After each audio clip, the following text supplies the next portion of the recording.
Today we're going to talk about unforeseen site conditions.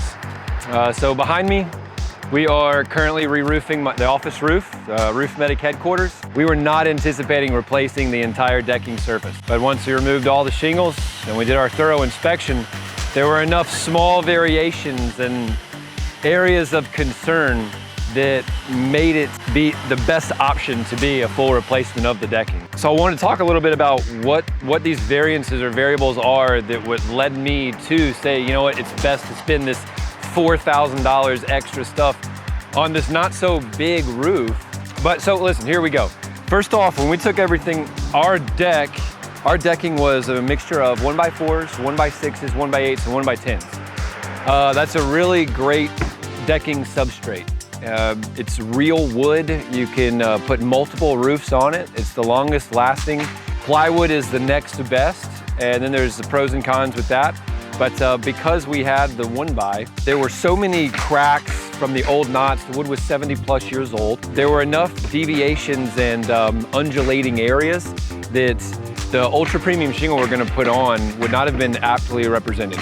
So we made the decision to take it off because of all the knots, all the cracks, the different types of nails, the breaks, the end areas, all of that stuff, yada yada. But that was why for us, why for that 70-year-old 1x. Even when we could have put 5-6 roofs on it, likely, we made the decision to, it only got 3 roofs in its life.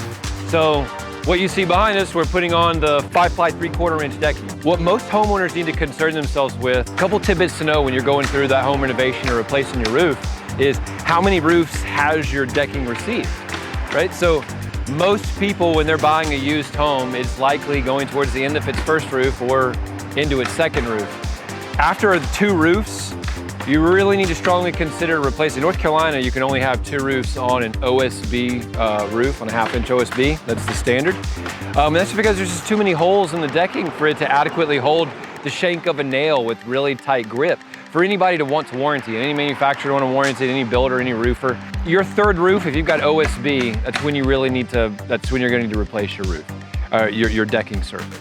If you have plywood, and it's not like a 3/8 inch, if it's actually a true 1/2 inch, you can likely get 3 roofs out of that deck, but you still need to strongly consider and have your roofing contractor inspect those areas to make sure, is direct replacement of only unnailable surface required, or is the full decking the best option? The most common things are the type of decking substrate you have, the age, and how many roofs have been on that.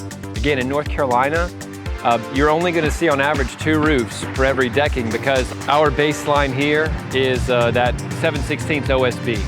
So if your contractor hasn't spoken to you about this being a tangible option or why it might be beneficial for you to do it, this is definitely a question that you would want to bring up to them.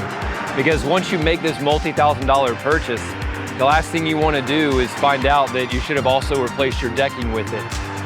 Because then you're kind of out of luck at that point. But yeah, fun facts from Roof Medic.